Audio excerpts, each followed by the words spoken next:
Last week, history was made. We saw a financial catastrophe that the history of mankind hadn't witnessed anything as such in all its time. In 45 minutes, we had more than $2.5 trillion liquidated from assets, including $1.5 trillion liquidated from gold, $1 trillion liquidated on S&P 500, and which was about 2% on it. 2 days, more than $920 fall on gold, which was approximately 15%, a historical crash that hasn't, basically it's stunning. Even saying that's crazy is very little to describe what happened. And also on Bitcoin itself, we had about more than $720 million liquidated. And guess what? We have a new head of the Federal Reserve to come, who's going to be Mr. Kevin Warsh, who hopefully is going to be making financial markets a little bit more stabilized than it is nowadays.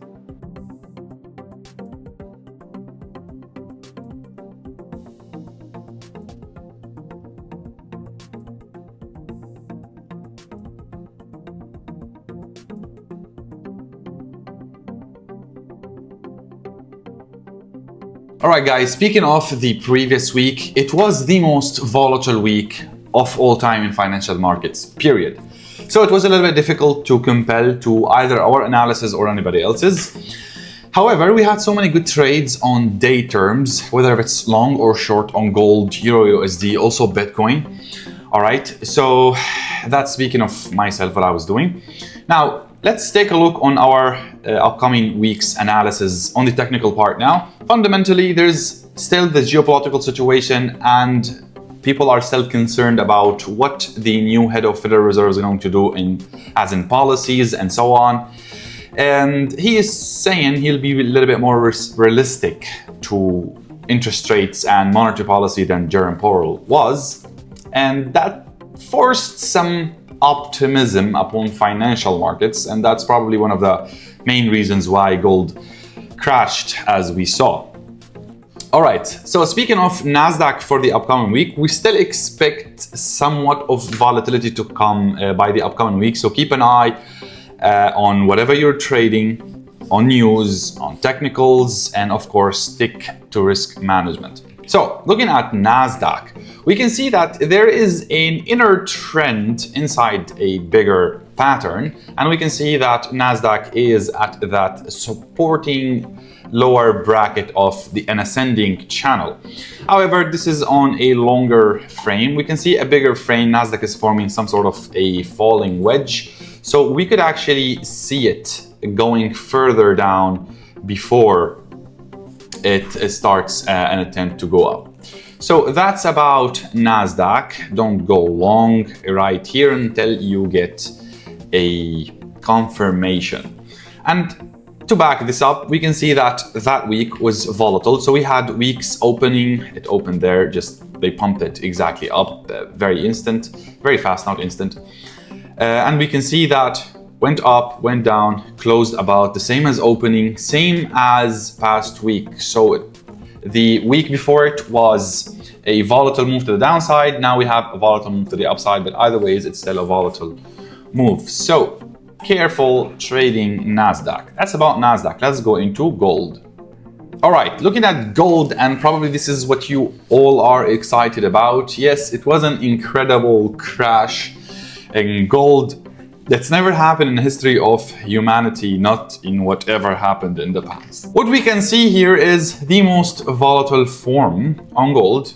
There are actually multiple possibilities to happen. We have a very solid rejection from this level, which is a very strong support, making sense that we saw that reversal, especially because weekend also is to come, and it was the closure of markets. So from here, we can expect a retracement to the upside. However, it is very strong bearish currently, and it retraced from this trend line. Technically, a very probable scenario to happen is we could see some sort of retracement to the upside before a break below this trend line and markets going a further down to about 4,500s. So this is what should happen in gold if things don't escalate globally, as in geopoliticals. That's what we should see. Otherwise, it could just pump up, because If you think about it, back in 2022, we had $60 in impulsive jump in gold because of the situation between Ukraine and Russia. It was incredibly strong, pushing gold upwards because of the tension and all that war starting. And right now, you can see gold jumping about $300 in a day for no solid reasons but panic, right? So, markets are volatile, keeping it in a professional term. Be very careful when you trade, and good luck for all of you guys. That's about gold. Let's go into another asset, which is going to be Euro USD. Right, looking at Euro USD, we can clearly see that dollar gained some strength, pushing the Euro USD to the downside. Well, technically, we did have a descending triangle pattern here at support. We had multiple areas to enter, and yeah, it was a good trade to short. So right now it is at support, which is the target. Now, if we look at DXY is forming somewhat of a falling channel after an impulsive movement, which is a very good bullish indication.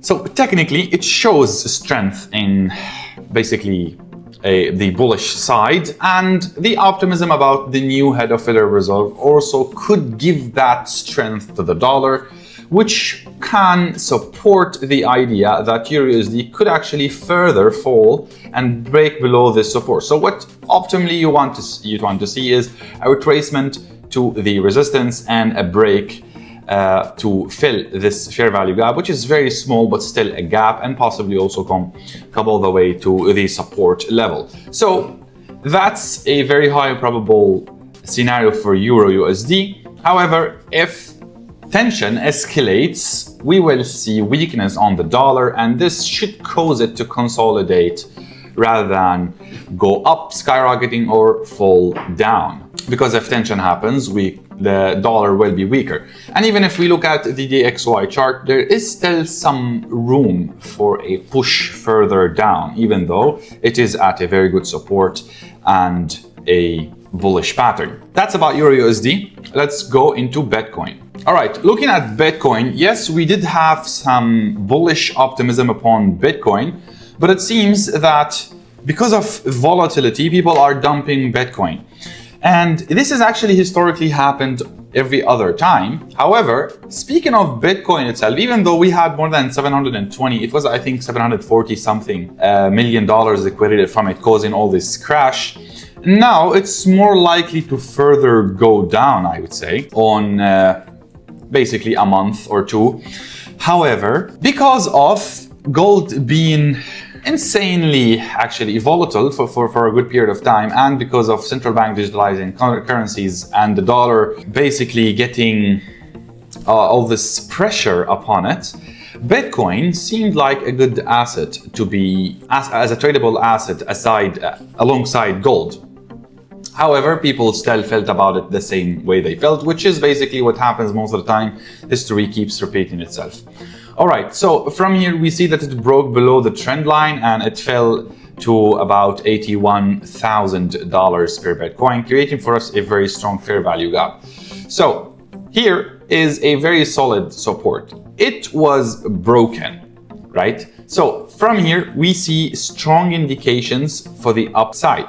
So what I'm expecting, or I can see, right, Bitcoin is creating for us some sort of a downtrend here. And we could see a little bit of consolidation, then a possible movement to the upside where it traces this resistance, fills this fair value gap. And guys, this resistance is actually pretty solid because we have a lot of liquidity below it when it broke down. So it became a solid resistance. So this should give Bitcoin an optimal shape for a continuation to the downside. And if market fell to this or basically operates the same way I'm expecting, or basically analyzing, not necessarily expecting, we always are flexible with what happens in markets and what we should react to market behaviors. All right, so that's about Bitcoin. Yes, it could fall to 75,000, 76,000 as a next target. Right, that's about Bitcoin. Let's go into Nifty 50. Looking at Nifty 50. So Nifty 50 is practically the only asset that compelled pretty well to technical analysis so far, because it's basically in the Indian market. It's not really related to what's going on in the US, in Ukraine, Russia, all of that. Of course, there is a lot of connection, but still. So we can see that it moved from support to the upside. We are still expecting a continuation for a movement up for markets to go to that resistance, and then another attempt to break below this support.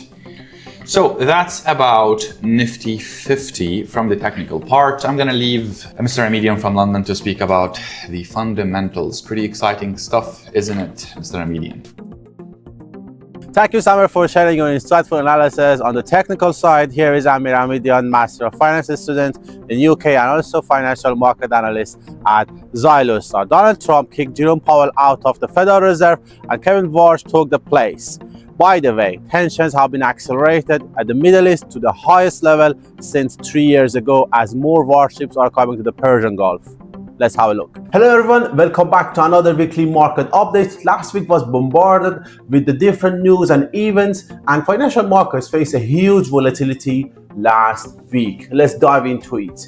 After 8 years, Jerome Powell's tenure at the Federal Reserve officially ended last week. The FOMC decided to leave the interest rates unchanged. In his final press conference, Powell pointed to a stable long-term and short-term inflation expectations, which have been softening continuously in the past 2 years. Overall, the economy remains in a good shape, while the labor market is showing early and gradual signs of cooling. It was a part of his press conference. Donald Trump nominated Federal Reserve critic Kevin Warsh to run the US Central Bank. Financial markets reacted massively to this selection as gold dropped over 10% on Friday and dollar showed some signs of pullback because of his hawkish approach for the monetary policy.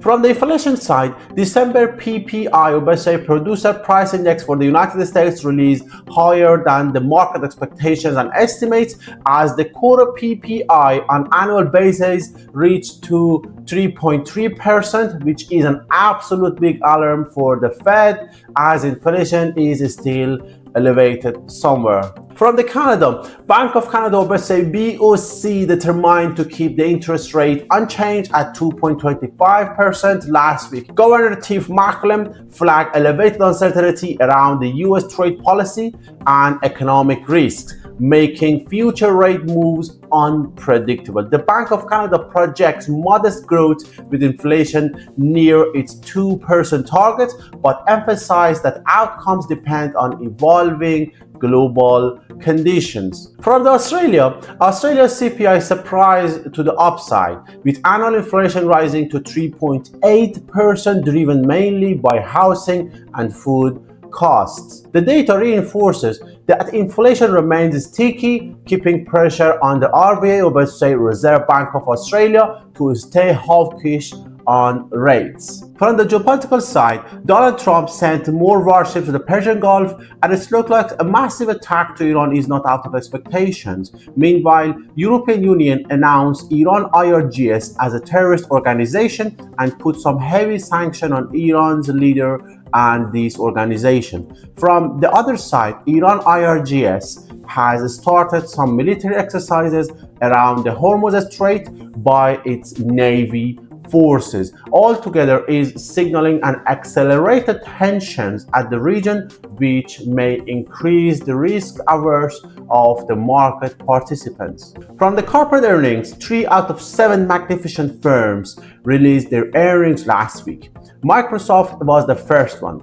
Microsoft delivered solid fourth quarter earnings and revenue, but shares tumbled as lower cloud growth and heavy AI spending weighted on the investors' sentiment. Meta Platform was the second one by beating the expectations, reporting a strong revenue growth and driven by ads and AI momentum, lifting its stock price sharply.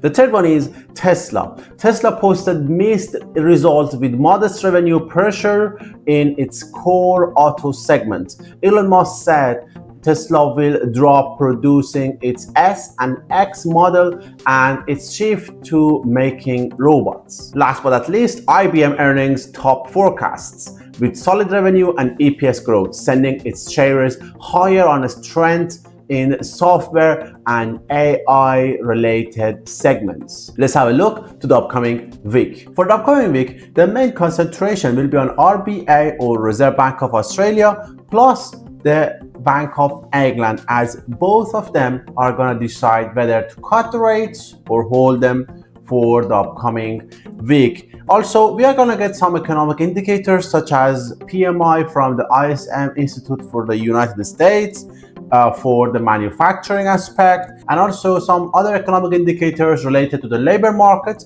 such as job opening numbers, ADP, and NFP as well, eventually at the end of the week on Friday. From the corporate earnings, next week is packed with the different earnings by different firms such as Walt Disney, Palantir, PayPal, AMD, Uber, Google Alphabet, Lilly, and Amazon. Stay tuned with Xylostar.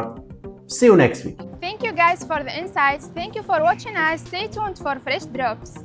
Don't forget to like, share, and comment. If you'd like to know about a certain thing, leave it in the comment section below. We'll get back to you on it, hopefully.